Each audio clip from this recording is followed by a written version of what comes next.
quelques semaines, lorsque je suis venu à la maison de la famille des Basques de Trois-Pistoles, l'équipe m'avait malicieusement caché une nouveauté de la maison. Eh bien, cette semaine, on découvre cette nouveauté ensemble.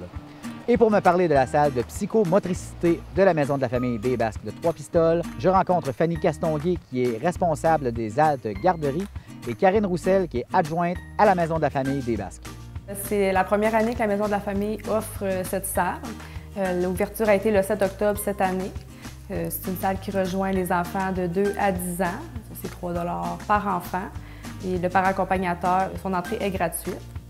Il y a 2 plages horaires. Il y a le jeudi soir de 17h30 à 19h45. Aussi le samedi matin de 8h30 à 11h. C'est sur réservation, donc vous pouvez appeler au numéro de la maison de la famille ou sinon faire des réservations par la page web de la maison de la famille. La salle, on peut la réserver soit pour des fêtes d'enfants, des groupes scolaires. Puis il y a une plage horaire les jeudis avant-midi pour les RSE. On peut réserver le matin même en appelant au téléphone. Donc, c'est ça, s'il pleut un samedi matin, puis vous décidez de venir, appeler ici à la maison de la famille, puis c'est ça, vous allez pouvoir réserver s'il y a encore de la disponibilité. 418-851-2662, le poste 308. J'ai demandé à Fanny, c'était quoi le but d'une salle comme celle-là? Eh bien, voici ce qu'elle m'a répondu. Surtout se dépenser, grimper, courir, lâcher son fou, puis pouvoir rencontrer d'autres amis, que les parents puissent socialiser. Ça nous fait sortir aussi de notre maison, donc il y a plein d'activités qu'ici, on n'a pas à la maison, comme les murs d'escalade ou une glissade à l'intérieur, des choses pour grimper. Donc c'est pas mal pour vraiment dépenser de l'énergie. Je me suis posé la question, d'où est-ce que ça venait l'idée de partir une salle comme ça? Eh bien, Karine Roussel, qui est adjointe, nous répond. Mais depuis plusieurs années déjà, la Maison de la famille voulait offrir un espace pour que les familles puissent venir bouger et se rencontrer en dehors des heures d'ouverture régulières de la Maison de la famille. Donc, il n'y a pas beaucoup d'espace dans les basses pour pouvoir venir jouer avec les enfants. Fait que puis vraiment rendre accès à la maison aux familles le soir, les fins de semaine, c'était vraiment un désir depuis plusieurs années du conseil d'administration et de l'équipe en place. C'est vraiment un espace pour venir jouer, dépenser l'énergie sans contrainte pour pouvoir vraiment développer leur créativité puis leur motricité. Mais c'est aussi un espace que les familles peuvent réserver. Donc, si c'est pour une fête de leur enfant, pouvoir faire une activité spéciale, aller faire le bordel ailleurs que chez nous. Pas être obligé de faire le ménage avant, après. Venez bouger ici. Mais si ça peut être aussi peut-être sans nécessairement que ça soit pour une fête d'enfant, que vous voulez juste un local à louer avec des amis ou la famille, c'est possible aussi. Donc, c'est vraiment pour pouvoir un espace pour les familles, pour pouvoir jouer, peu importe leurs besoins, que ce soit pendant les heures d'ouverture de la salle ou en dehors des heures d'ouverture pour une location privée. On y trouve un mur d'escalade.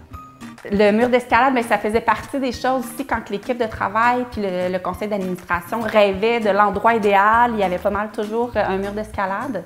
Donc, ça a vraiment parti d'un désir de pouvoir faire un petit peu d'initiation. Faire de l'escalade, ça développe beaucoup de confiance en soi. Ça développe aussi des muscles qu'on ne s'y attend pas toujours pour les enfants. Donc, pour rendre aussi l'escalade accessible pour les enfants, déjà venir à la salle de psychomotricité, on veut que ça soit accessible monétairement à toutes les familles, donc on a mis ça à faible coût. Mais c'est aussi pouvoir s'initier à l'escalade sans être obligé d'avoir de l'équipement ou de se déplacer dans un grand centre à l'extérieur. Une cage à grimper. On appelle cet endroit-là la cage à grimper. C'est vraiment un endroit où on veut aussi développer d'autres sortes d'habiletés avec les enfants. Donc, toutes les choses qui pendent, les jeux qui pendent, on peut les changer. Donc là, présentement, on a mis le rond là, pour se balancer, une échelle, une barre avec 2 anneaux, mais on a d'autres jeux aussi à l'arrière. Fait qu'une fois de temps en temps, on peut faire une rotation dans les jeux pour pouvoir développer d'autres habiletés avec les enfants. Et un espace de repos et de glissade.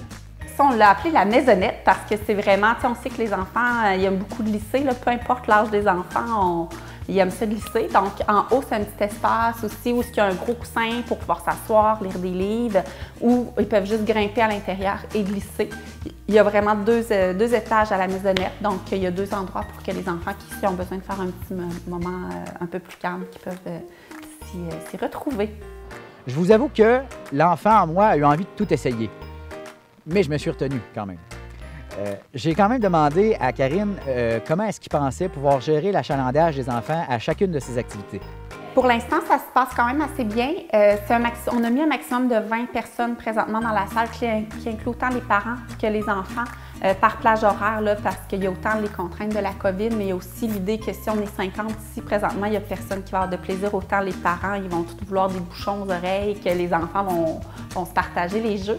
Moi, je suis venue à quelques reprises déjà avec mes enfants, puis je trouvais que ça se passait quand même bien. Les enfants, tu sais, c'est arrivé quelques fois qu'on disait, bon, ben, à ton tour d'utiliser le ballon sauteur, après c'est au tour de l'autre enfant, mais en général, ça se passe bien, là.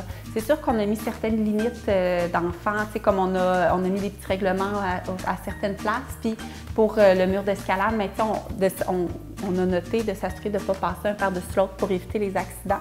Mais tu sais, les enfants sont habitués quand même de connaître ces consignes-là, de faire attention aux autres. C'est une question de faire attention aux autres, faire attention au mobilier aussi. On a d'ailleurs mis que le mur d'escalade, c'est pas pour les parents. Fait que s'il y a des parents qui ont le goût d'essayer de l'escalade, malheureusement, ça ne sera pas ici parce qu'on veut que le mur reste vraiment accessible pour les enfants. Je me rappelle d'avoir filmé par le passé dans cette salle En équilibre avec Marie-Claude Bouchard, une émission de Pilates. Donc, je me suis posé la question si l'installation d'une salle comme celle-là, si ça avait une incidence sur les autres activités qui étaient possibles dans cette salle. J'ai posé la question à Karine. Bien, pas pour l'instant encore, parce que l'espace peut être quand même utilisé. Nous, on l'utilise quand même, la salle de psychomotricité, pour des ateliers de halte bébé. On peut utiliser l'espace pour autre chose.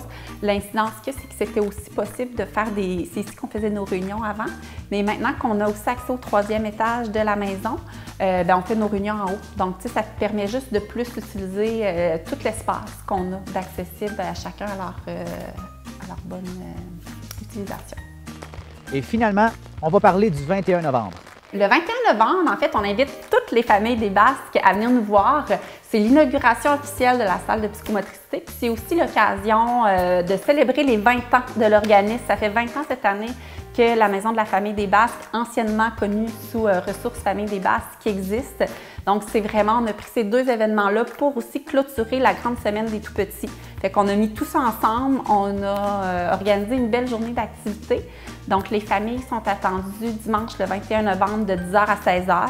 On l'a mis sans réservation pour pouvoir que les gens viennent quand ça leur tente. Si jamais il y a un trop grand achalandage, on va restreindre à peu près 30 minutes par famille. Mais s'il n'y a pas de personnes qui attendent, les enfants vont pouvoir jouer plus longtemps. Puis de 9h à 9h30, on va faire une conférence de presse qu'on va diffuser en direct sur notre page Facebook pour encore là rendre accessible aux familles la conférence de presse dans le confort de leur foyer tout en buvant leur café du dimanche matin. Donc, pour ceux et celles que ça intéresse, le 21 novembre, c'est un rendez-vous à ne pas manquer. Et si vous avez l'occasion de venir avec vos enfants, réservez à la Maison de la famille des Basques pour venir essayer cette salle-là. Je pense que ça vaut le coup.